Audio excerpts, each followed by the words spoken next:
আমারে যখন আপনি শাদি করে নিয়ে আইছেন নিশ্চয় আমারও কিছু অধিকার আছে। আমি এক ঘর চাইরা যাবো না যাবো না যাবো না। কি কি হয়েছে রে? কি হয়েছে কমল? কি হয়েছে? এই মায়া লোক রেজিগান আমার বাসা আমার ঘর হ্যারে আমি কই রাখুম এ আমি ঠিক করুম। এতদিন ধরে আমারে মায়েরা মেরে তো শেষ করছো, এইবার এই মায়েটার গায়ে হাত দন শুরু করছো। কি কোন জানেন বু কয় আপনারে আপনার ঘর থেকে বার কইরা দিয়া সেই ঘরে আমারে আমার মেয়া লইয়া থাকতে, আর এই ঘরে নতুন বিবিরে ডাকবে। তাইলে আমার জায়গা খান কোনখানে শুনি? তসলিমা আইলো আমার ঘর বাজাতে কইলেন, অন্য একজন আইবা দেখা তসলিমারে আমার ঘরে পাঠাইতেছে। আমার জায়গা খান কোনখানে? কেন আমগো বাসা কি জায়গার অভাব? এই পালঙে আমি অন্য কাউরে শুতে দিব না, দেব না। এই তাইলে তুই পালন লইয়া তোর বাসায় গিয়া থাক। হ্যাঁ তোরে আমি তালাক দিই। কর কি করছিস? কর যাবি কিনা? কর কি করবি? কর আমার অধিকার ফলা। এই কই দিলাম আইতি যাবি জামা কাপড় লইয়া আইতি যাবি ফিরোজার ঘরে। আমি আইয়াজান দেখি শেষ কথা কইয়া গেলাম। এখন কথা ছিল। বসেন। আল্লাহ এই মানুষে কি যাই না ফেলাইছেন যে তার কইনারে আমি চিনি? আচ্ছা এমনও তো হইতে পারে এই কন্যা অন্য লোক, মধুমালতীর সঙ্গে তার কোনো সংস্রব নাই। আমি না দেখি মায়ারে ভালো কইরে শাসন করে নাই। আমাগো কালে মায়ার শাদি ঠিক হইলে আর বাইরের মানুষের মুখ দেখাইতো না।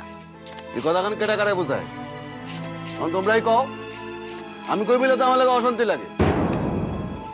আমার মায়ের যদি কোনোদিন কোনো খোঁজ পান আপনি, আমার মায়ের নাম মনে আছে তো? বারুল। মা হারা মায়াটের আমি দেখে রাখতে পারি নাই। বাসায় সৎ মায়া একেবারে দুই চোখের বিষ দেখতো। গায়ের রং কালা বলে বিয়াও দিতে পারি নাই, নাহলে হয়তো মায়াটারে মরতে হইতো না। মরে নাই, আপনার পারুল মরে নাই, শুধাই মধুমালতী নামে নূতন জন্ম নিচ্ছে।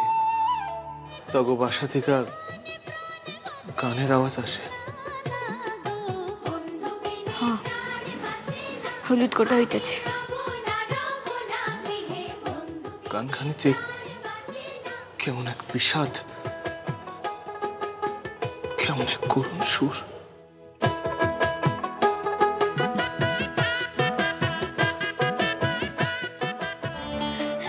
শোনা বাবু, এই কলমটা তো তয় এইটা শুধাই একখান কলম নাকি? তার থেকে অনেক বেশি কিছু।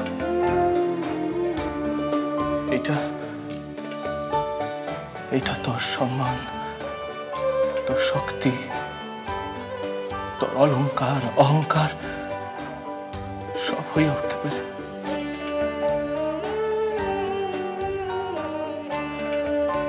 কিরণ,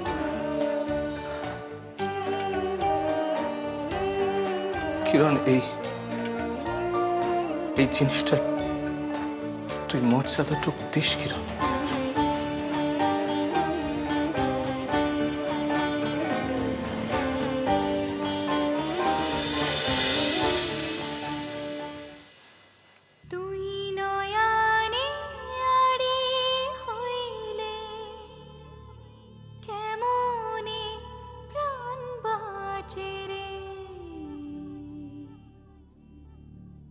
দুই না প্রাণে দুই না কথা, কান্না উজান পাড়ি রে, কেয়া পাতার নৌকো ভাসে